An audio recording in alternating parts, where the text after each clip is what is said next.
5, 4, 3, 2, 1, 0.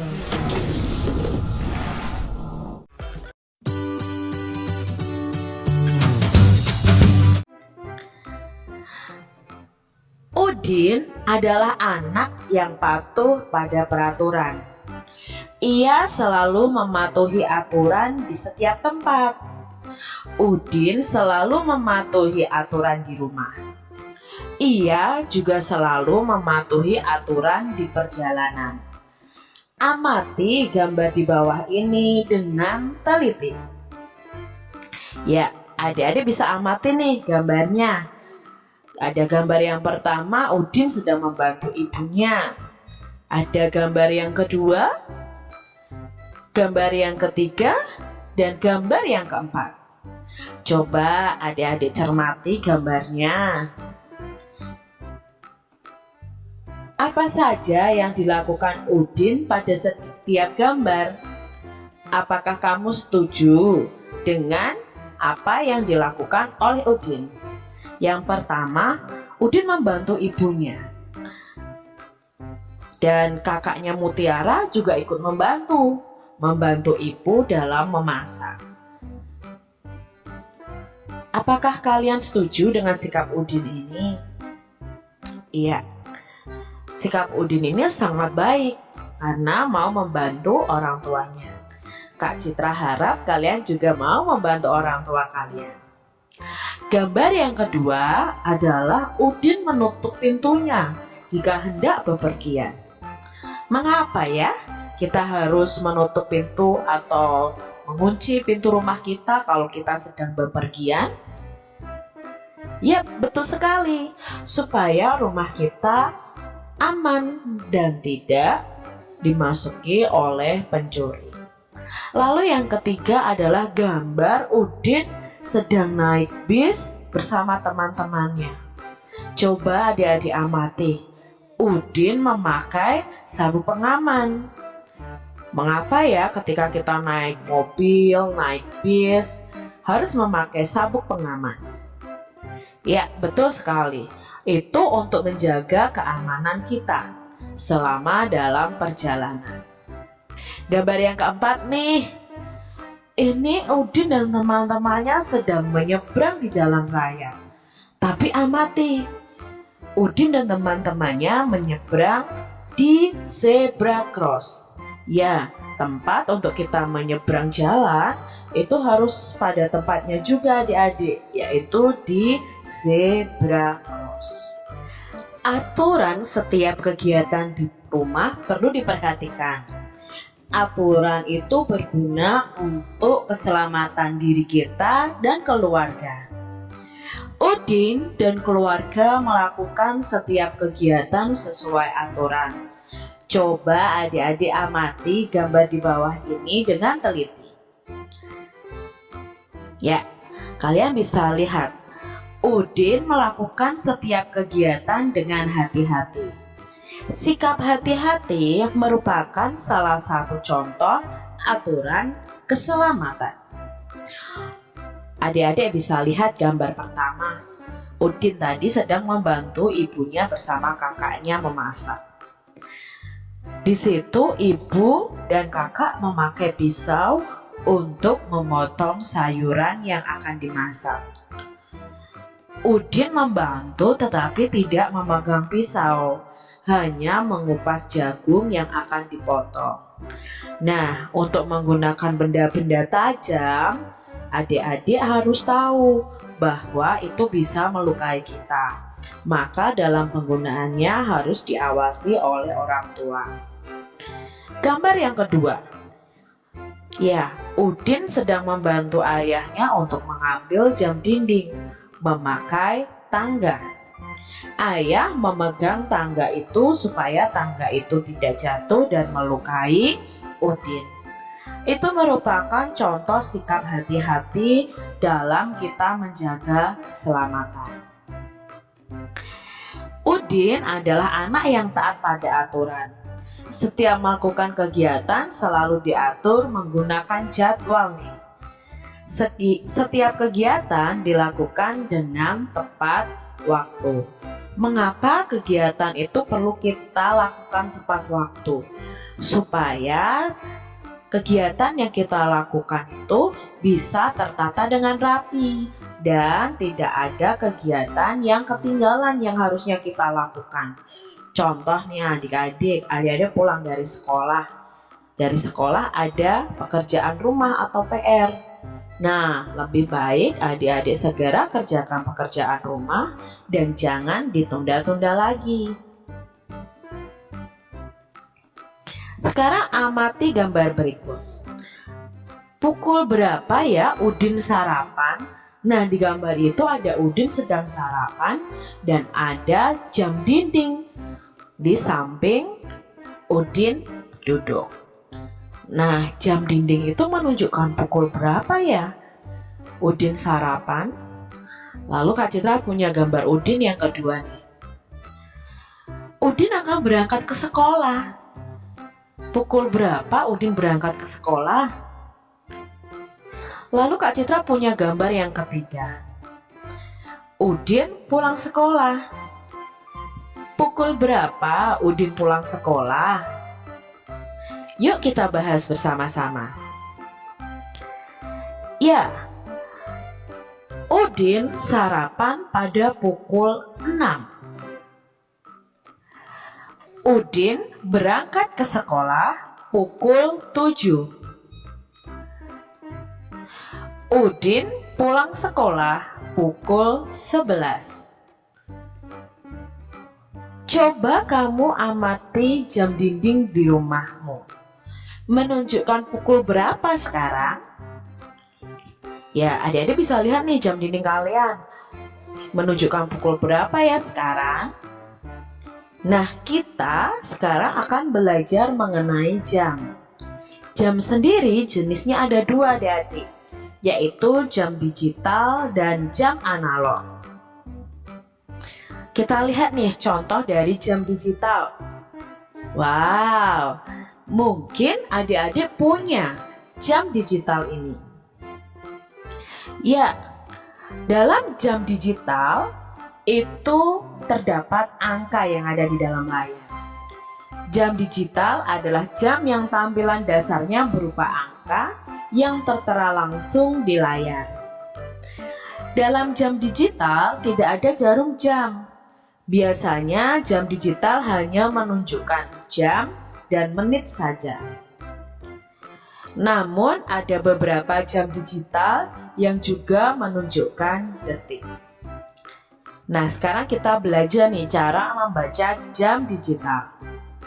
Ya, kita akan baca bersama-sama membaca jam digital. Lihat di sini. Ada angka 12.00. Ya, jam digital ini akan dibaca pukul 12 tepat. Kalau jam ini kira-kira jam berapa ya? Ya, jam ini dibaca pukul 12 lebih 8 menit. Jadi angka di depan adalah jam, angka yang di belakang adalah menit. Lalu jam ini? Ya, jam ini dibaca pukul 10 lebih 20 menit. Nah, sekarang kita menuju jenis jam yang kedua, yaitu jam analog. Kak Citra punya nih gambar-gambar jam analog. Mungkin kalian punya jam analog ini. Coba kalian amati jam analog ini. Apa perbedaannya jam digital dan jam analog? Ya, perbedaannya dalam jam analog terdapat jarum jam. Pada jam analog ada 3 jarum jam yang adik-adik harus tahu. Yang pertama jarum pendek, itu menunjukkan jam. Yang kedua adalah jarum panjang, itu menunjukkan menit. Yang ketiga adalah jarum halus atau jarum yang selalu bergerak, itu menunjukkan detik. Dalam jam analog tadi juga terdapat angka 1 sampai 12. Jarum jam pada jam analog itu selalu bergerak dan berputar adik-adik. Dalam satu hari itu terdapat 24 jam. Satu putaran penuh jarum panjang pada jam analog berarti itu menunjukkan 1 jam atau 60 menit. Sekarang kita akan belajar membaca jam analog. Nah, Kak Citra punya gambar jamnya di sini ya. Coba kalian lihat. Warna merah itu adalah jarum pendek. Warna hijau yang agak tebal itu adalah jarum panjang. Dan warna hijau, garis warna hijau yang tipis itu adalah jarum halus. Ingat tadi, jarum pendek menunjukkan jam, jarum panjang menunjukkan menit, dan jarum halus menunjukkan detik. Kita lihat bersama-sama. Jarum pendek berada di angka 6. Jarum panjang di angka 12. Maka jam ini dibaca pukul 6. Mengapa jam ini tidak dibaca pukul 6 lebih 12 menit? Tidak adik-adik. Jadi jika jarum panjang di angka 12, tadi sudah Kak Citra sebutkan bahwa dalam 1 jam itu ada 60 menit. Nah, posisi jarum panjang di angka 12 berarti menitnya dalam kondisi 0 menit. Jadi kita bisa baca bahwa jam ini adalah pukul 6. Nah, Kak Citra punya lagi gambarnya. Ya, jarum pendek di angka 7. Jarum panjang di angka 12. Maka jam ini dibaca pukul dibaca pukul 7. Lalu gambar jam ini nih, pukul berapa ya? Jarum pendeknya di angka 11, jarum panjangnya di angka 12. Iya, dibaca pukul 11. Nah, coba kamu baca jam analog di bawah ini. Yang pertama, kira-kira jam berapa ya? Jarum pendeknya menunjuk angka 10. Jarum panjangnya menunjuk angka 12. Maka jam ini dibaca pukul 10. Gambar yang kedua. Jarum pendek menunjukkan angka 8. Jarum panjang menunjuk angka 12. Maka jam ini dibaca pukul 8. Gambar yang ketiga. Jarum pendek menunjukkan angka 2. Jarum panjang menunjuk angka 12. Maka gambar jam ini dibaca pukul 2. Kita lanjutkan dengan soal berikutnya. Gambar berikutnya, jarum pendek menunjuk angka 4. Sedangkan jarum panjangnya menunjuk angka 12. Maka dibaca pukul 4. Gambar jam yang terakhir, jarum pendek menunjuk angka 9. Jarum panjang menunjuk angka 12. Maka dibaca pukul 9. Nah, sekarang mari kita baca teks berikut dengan lafal dan intonasi yang tepat. Aturan ketika sarapan pagi. Sarapan pagi ada aturannya. Aturan itu berguna untuk menjaga kesehatan tubuh. Kesehatan tubuh sangat penting. Tubuh yang sehat akan terhindar dari penyakit. Penyakit yang muncul disebabkan sering lalai dengan aturan. Oleh sebab itu, aturan ketika sarapan pagi harus dipatuhi. Aturan ketika sarapan pagi yang harus dipatuhi antara lain: 1. Mencuci tangan sebelum makan hingga bersih. 2. Duduk dengan posisi yang benar. 3. Mengambil makan dan minum dengan tertib. 4. Berdoa kepada Tuhan sesuai ajaran agama yang dianut. 5. Makan pelan-pelan dan tidak terburu-buru. 6. Tidak berbicara ketika makan. 7. Setelah makan, mencuci tangan hingga bersih. 8. Setelah makan, berdoa kepada Tuhan sesuai ajaran agama yang dianut. Itulah aturan ketika kita makan. Nah, adik-adik, sebelum dan sesudah makan, kita harus mencuci tangan. Hal itu supaya tangan kita tetap bersih dan terbebas dari kuman. Kuman yang masuk ke dalam perut bisa menyebabkan kita sakit perut atau diare. Coba kamu praktekkan cara mencuci tangan yang benar berikut. Yang pertama, kita harus membasahi tangan kita dengan air yang mengalir. Lalu kita beri sabun pada tangan kita. Kita gosokkan sabun tersebut awalnya pada telapak tangan. Lalu berikutnya pada punggung tangan. Setelah itu, kalian juga harus menggosok setiap sela-sela jari kalian. Langkah berikutnya adalah jari-jari dikunci, saling mengunci, dan saling digosok. Langkah berikutnya, gosok juga ibu jari dengan tangan satunya dengan gerakan memutar. Lalu gosok ujung kuku pada telapak tangan secara bergantian. Bilas kedua tangan dengan air mengalir sampai bersih. Itu adalah cara mencuci tangan yang baik dan benar.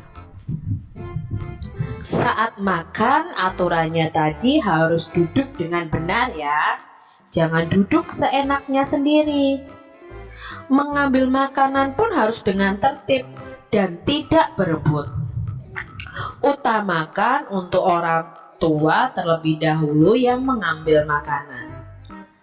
Lalu jangan lupa berdoa ya adik-adik sebelum dan sesudah makan. Karena dengan begitu kita bersyukur kepada Tuhan karena sudah diberi rezeki. Saat makan pun kita tidak boleh berbicara dan terburu-buru. Karena itu akan membuat kita tersedak dan itu berbahaya bagi kita semua. Jadi adik-adik, makan jangan sambil berbicara atau terburu-buru. Nah, sekarang coba kamu jawab pertanyaan di bawah ini berdasarkan bacaan tadi. Yang pertama, tubuh yang sehat akan terhindar dari penyakit.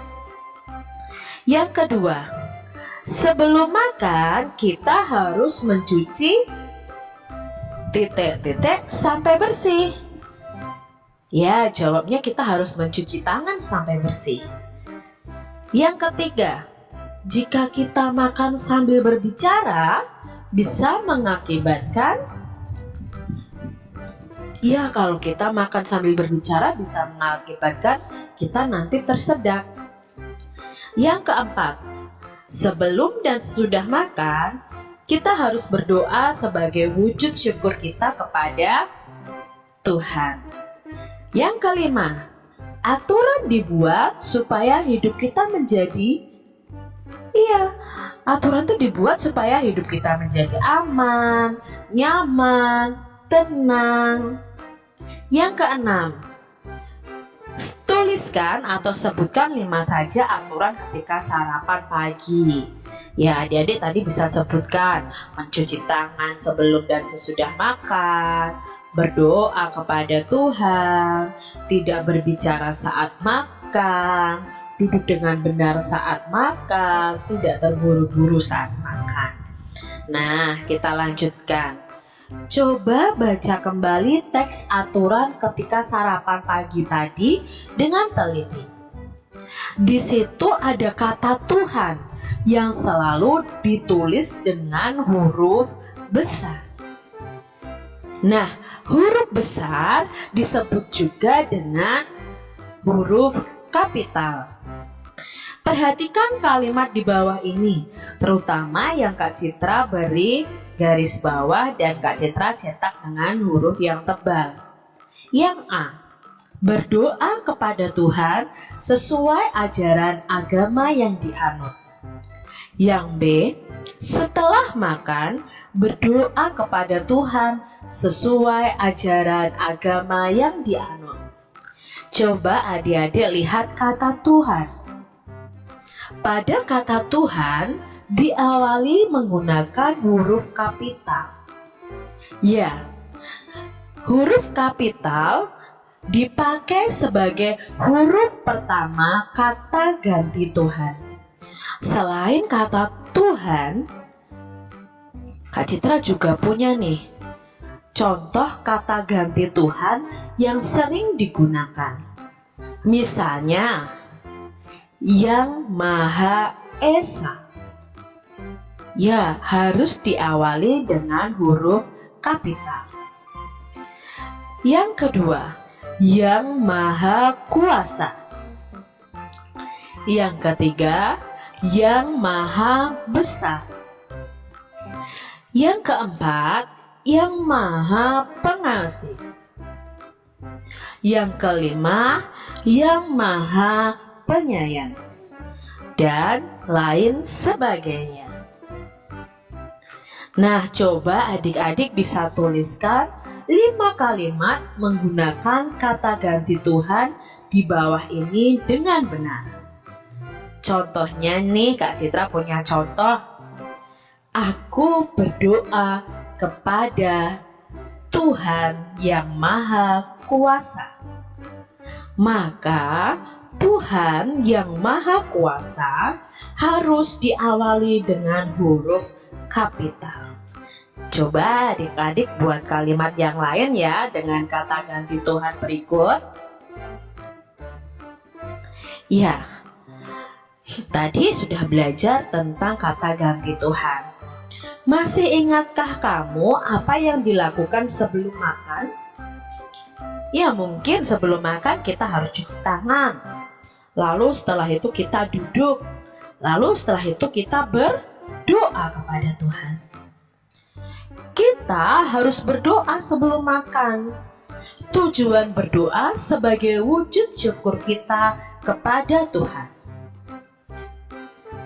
Bersyukur kepada Tuhan dapat diungkapkan melalui lagu. Misalnya lagu Terima Kasih Ya Tuhan. Lagu dapat dinyanyikan dengan tekanan nada yang kuat dan nada yang lemah.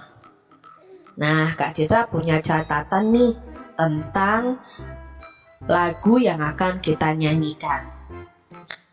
Pada setiap lagu pasti ada yang dinyanyikan panjang dan pendek. Panjang pendek bunyi itu disebut dengan pola irama. Nah, dalam lagu itu bunyinya selalu beraturan. Maka bunyi yang beraturan itu disebut dengan irama. Irama itu dalam lagu juga dihitung. Dihitungnya dengan ketukan yang sesuai. Banyak ketukan dalam setiap ruas disebut dengan birama. Nah, adik-adik, saat kita bernyanyi, kita dapat menggunakan iringan alat musik ritmis. Alat musik ritmis adalah alat musik yang cara membunyikannya dengan dipukul. Misalnya tamborin, drum, kendang, dan alat musik pukul yang lainnya. Nah, adik-adik, kita lihat poin F dan G. Ada dua tanda dalam setiap lagu. Poin yang F, tanda tersebut berarti kita menyanyi dari tekanan nada yang kuat, lalu perlahan-lahan melemah. Poin yang G, tanda berikut berarti kita menyanyikan dengan tekanan nada lemah, perlahan-lahan menguat. Nah, pada lagu itu biasanya ada biramanya. Contoh ada birama 2/4. Secara alami, tekanan kuatnya terdapat pada ketukan pertama, sedangkan tekanan lemahnya terdapat pada ketukan yang. Nah, berikut adalah lagu Terima Kasih Ya Tuhan. Lagu Terima Kasih Ya Tuhan ini diciptakan oleh Bapak A.T. Mahmud. Birama yang dipakai adalah 2/4. Jadi, irama yang pertama dinyanyikan dengan tekanan nada yang rendah lama-lama akan menguat. Lalu nada berikutnya dinyanyikan dengan tekanan nada yang kuat, lalu melemah.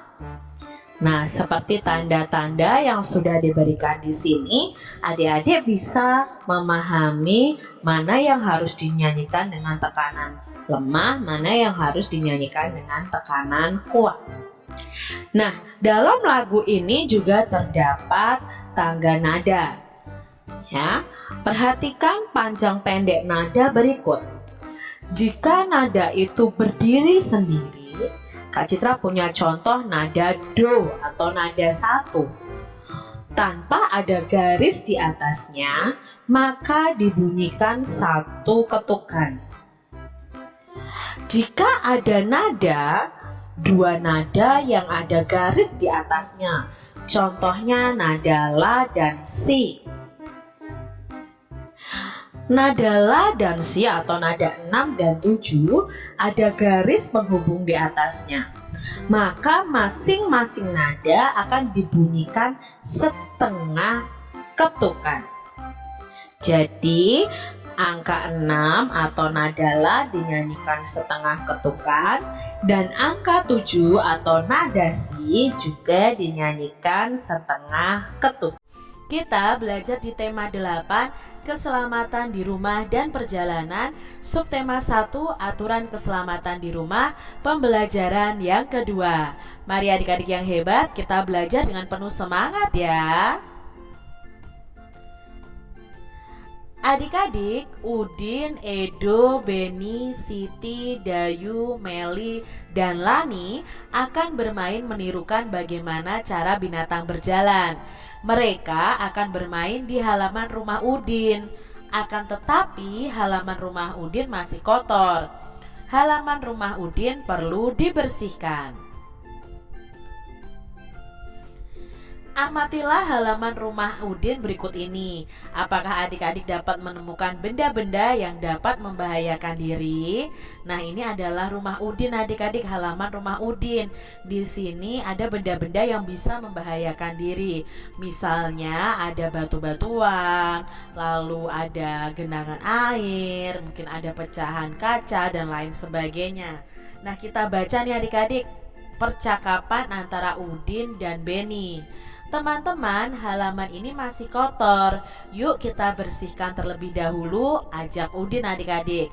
Lalu Beni menjawab, betul, masih banyak sampah yang berserakan. Ada juga kerikil dan batu yang berserakan. benda ini dapat membahayakan diri.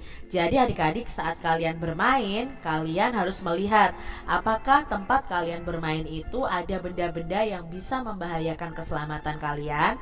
Jika ada, kalian harus menyingkirkan benda-benda tersebut. Contohnya di sini adalah kerikil dan batu. Adik-adik, setelah dibersihkan, halaman rumah terlihat bersih dan aman untuk bermain. Nah, di situ kalian sudah mulai bisa bermain adik-adik. Adik-adik, Udin dan teman-teman itu mulai bermain menirukan gerakan binatang berjalan. Nah, permainan ini dapat dilakukan di darat atau di air. Misalnya bisa dilakukan di kolam atau di sungai yang bersih di sekitar kalian. Tetapi kalau di kolam atau di sungai harus dengan pengawasan orang dewasa ya adik-adik. Menirukan gerakan binatang berjalan itu berguna untuk melatih otot-otot kaki kita, tangan kita agar tidak kaku. Nah, mari kita baca petunjuk bermain menirukan gerakan binatang berjalan berikut ini dengan nyaring ya. Nah, di sini ada bacaan yang isinya tentang aturan bermain menirukan gerakan binatang berjalan di air. Bermain menirukan gerakan binatang berjalan di air itu dilakukan secara berkelompok. Semakin banyak anak akan semakin seru adik-adik. Mengingat permainan ini dilakukan di air, setiap anak harus berhati-hati. Permainan ini juga harus dalam pengawasan guru atau orang dewasa. Awali dengan humpimpa ya. Anak-anak yang menang akan berdiri membentuk lingkaran, sedangkan anak yang kalah akan berada di tengah lingkaran. Awali dengan humpimpa ya. Tadi ya, anak-anak yang menang akan berdiri membentuk lingkaran, anak yang kalah akan berada di tengah lingkaran. Nah, anak tersebut akan bernyanyi, ikuti aku, ikuti aku, seperti itu adik-adik. Nah, sambil anak menirukan gaya seekor binatang. Misalnya nih, monyet berjalan. Lalu anak-anak yang lain juga harus menirukan berjalan keliling seperti monyet. Setelah berjalan keliling satu putaran, anak yang berada di tengah akan berteriak menyebutkan nama seorang temannya. Nah, anak yang disebut namanya harus segera maju, lalu dia harus menyanyikan lagu ikuti aku, ikuti aku, sambil memeragakan gerakan jalan seekor binatang. Binatang yang ditirukan itu tidak boleh sama adik-adik. Begitu seterusnya. Jika anak yang ditunjuk tidak dapat menirukan gerakan binatang berjalan, maka anak tersebut dianggap kalah. Dia akan mendapatkan hukuman. Nah, hukumannya adalah menyanyi sambil menari. Itu tadi adik-adik ya, cara bermain menirukan gerakan hewan berjalan. Bisa kalian praktekkan bersama dengan teman-teman kalian. Nah, untuk lebih jelasnya perhatikan gambar bermain menirukan gerakan hewan ini. Nah, bagaimana cara binatang berjalan di air berikut ini. Jadi yang di tengah ini yang memberikan gerakan, lalu teman di sekelilingnya ini yang mengikuti gerakan temannya. Seperti itu ya adik-adik ya. Adik-adik lakukan bermain ya, lakukan permainan tadi menirukan gerakan binatang berjalan di air secara berkelompok, bisa dengan keluargamu, bisa dengan teman-temanmu. Nah, anak yang kalah harus sportif ya dan bersedia menerima hukuman permainan. Hukumannya itu menyanyi sambil menari.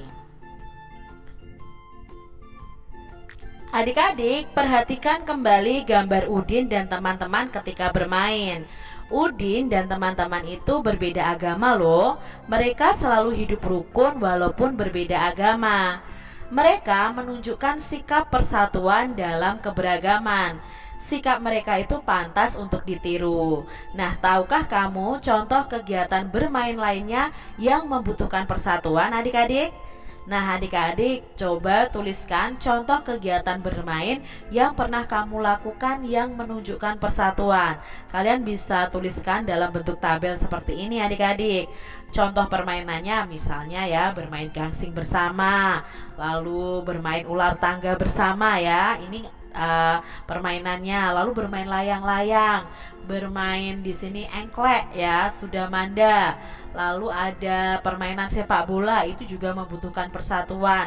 Bermain boneka bersama. Nah, di sini perlu adanya persatuan, tidak boleh ada pertengkaran adik-adik. Lalu bermain basket bersama, itu juga menunjukkan permainan yang harus ada persatuan di dalamnya. Sekarang adik-adik coba ceritakan salah satu kegiatan bermain yang pernah kamu lakukan. Nah, perhatikan contoh berikut ini. Misalnya nih adik-adik ya, aku dan teman-teman suka bermain sepak bola. Kami berbeda agama. Walaupun kami berbeda agama, kami tetap bermain bersama dan kompak. Kami juga saling mendukung dan tidak saling menyalahkan atau mengejek. Dengan sikap itu, kami dapat meraih kemenangan. Nah, coba adik-adik kalian ceritakan sendiri nih kegiatan bermain yang pernah kamu lakukan bersama dengan teman-teman kalian. Adik-adik, menceritakan pengalaman juga dapat dilakukan secara tertulis. Mari kita baca pengalaman Udin berikut ini. Nah, di sini ada bacaan bermain menirukan gerakan binatang berjalan di air. Aku, Edo, Beni, Siti, Dayu, Meli, dan Lani bermain menirukan gerakan binatang berjalan di air. Kami bermain di kolam renang di rumah Beni. Sebelum bermain, kami membersihkan kolam renang dari lumut terlebih dahulu. Kebersihan air kolam renang pun perlu diperhatikan. Kolam renang yang bersih lebih aman dan nyaman digunakan untuk bermain. Bermain menirukan gerakan binatang dimulai. Kami mulai bermain dengan home pimpa. Teman-teman membentuk lingkaran. Beni yang pertama mendapat giliran berada di tengah lingkaran.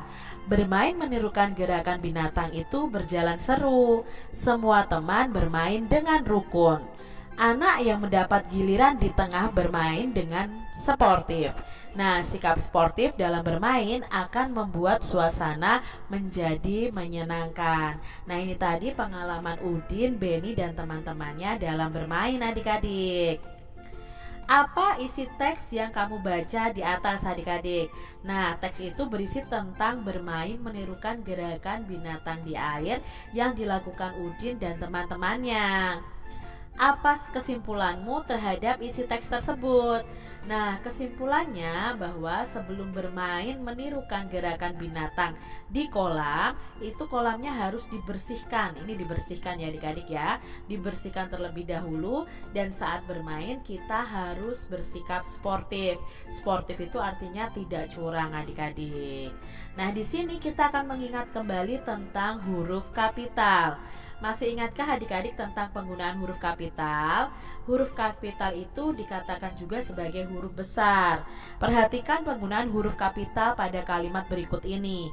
Aku, Edo, Beni, Siti, Dayu, Meli, dan Lani akan bermain menirukan gerakan binatang berjalan di air. Adik-adik perhatikan bahwa di sini di awal kalimat itu diawali dengan huruf kapital. Nama orang juga diawali semua dengan huruf kapital.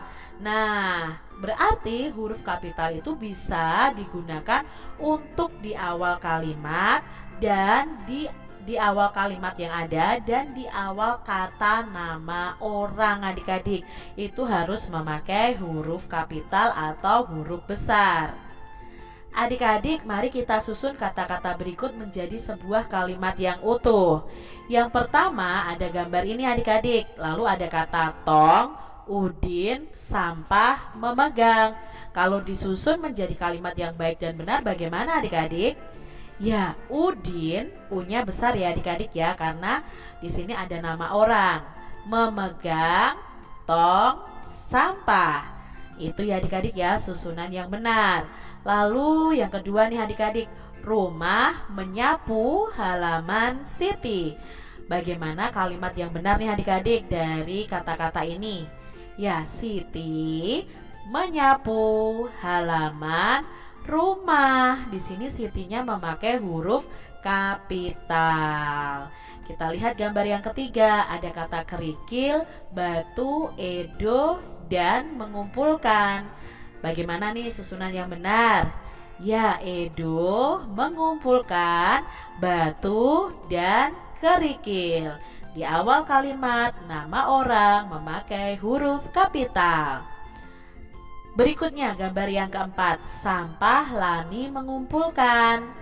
Ya, Lani mengumpulkan sampah. Laninya diawali dengan huruf kapital. Kita lihat gambar berikutnya, ada Lidi, Meli, sapu memegang. Ya, Meli memegang sapu Lidi. Melinya diawali dengan huruf kapital. Demikian tadi adik-adik pembahasan kita di tema 8, subtema 1 pembelajaran yang kedua. Semoga video pembelajaran ini bermanfaat ya untuk adik-adik semuanya.